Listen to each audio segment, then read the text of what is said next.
আদর সিংয়ের ব্যাপারে আলাপ হয়েছে আমাদের। আমরা আসলে একটা কোচ মানে আমাদের তো আবার বলেছি, যেমন লাস্ট টাইম সাকিব আল হাসানের ব্যাপারে বলেছিলাম যে টেস্ট ম্যাচের মাঝখানে কোনো কিছু করতে চাই না, এখন ট্যুরের মাঝখানে। মানে আপনি একটা বডি, মানে অটোনমাস বডি অ্যান্ড লাইক কর্তা হয়ে আপনি যে কোনো ডিসিশন নিতে পারেন, বাট আমাদের চিন্তা করতে হবে অন্য জিনিস যাতে ডিস্টার্ব না করি। বাট তার মানে এই না যে ডিস্টার্ব কোনো সময় করতে পারবো না, তা না। আমরা আমাদের জন্য যেটা বেস্ট হবে এই টেস্ট সিরিজটা যাক, আমরা এটা নিয়ে খুব আলোচনা করছি, সবার মতামত দিচ্ছি, আমরা চেষ্টা করব। এটা তো ওই ইনভেস্টিগেশনের মতোই যে কতটা ক্ষতি হয়েছে বাংলাদেশ ক্রিকেটের, ওইটা আমরা ভালো করে দেখে তারপর একটা ডিসিশন নিব। আমরা শিওর কিছু একটা দেখতে পারবেন হয়তো নিয়ার ফিউচারে। কাহিনীর ব্যাপারটা হচ্ছে গিয়ে এখানে কয়েকটা জিনিস, আপনার যেরকম কোয়েশ্চেন আছে বা অনেকের যেরকম আছে, আমারও আছে কোয়েশ্চেন।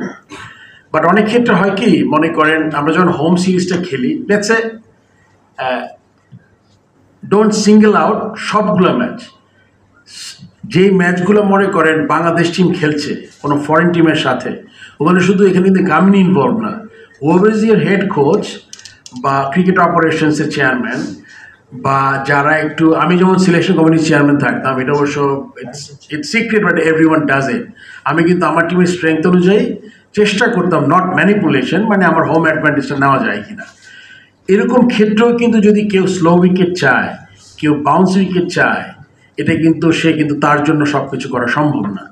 এটা বলার পরে এটা বলছি যে হ্যাঁ, গামিনী হয়তো বা আমরা যদি সে আমাদের কিউরেটার, আমাদের তো আরও গ্রাউন্ড আছে, ওখানে সে কাজ করতে পারে। ওইটা নিয়ে আমরা আজকে আলোচনা করেছি যে যেহেতু তাকে পুরোপুরি বলা যাবে না যে এত স্লো উইকেট কেন, এত লো বাউন্স উইকেট কেন, বা এত ঘাস কেন, এটা কিন্তু ওই আপনার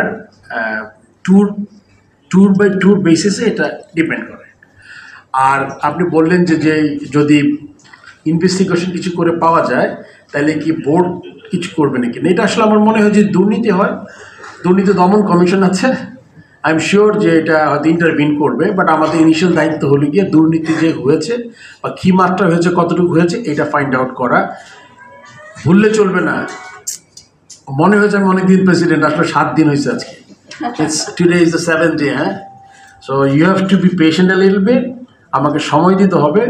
আমি আগেও রিকোয়েস্ট করেছি, কাজের ফোকাস যাতে নষ্ট না হয়, আমাদের সব কাজ করতে হবে কাজ ঠিক রেখে।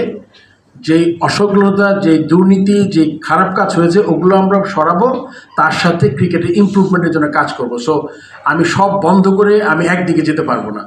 আপনি দেখেন, পাকিস্তানে খেলতে গেছে টিম, মাশাআল্লাহ একটা টেস্ট জিতেছি আমরা, নেক্সট টেস্ট কালকে থেকে হোপফুলি তারা ভালো খেলবে, অনেক কনফিডেন্টলি খেলবে তারা। আসলেই কিন্তু ইন্ডিয়ার সাথে খেলবো আমরা, তারপরে সাউথ আফ্রিকা আসবে, ওয়েস্ট ইন্ডিজ যাবে। সো আমরা কিছুই বন্ধ করতে পারবো না, এর মাঝে ওয়ার্ল্ড কাপ হবে। সো সবগুলো কাজই আমরা করতে পারবো, করতে হবে আমাদের সবগুলো করে। আমার আসলে অনেকগুলো জিনিস একসাথে করতে হচ্ছে, এই জন্য হয়তো আপনি ইচ্ছা করলে পারফেক্ট জিনিসটা পাবেন না।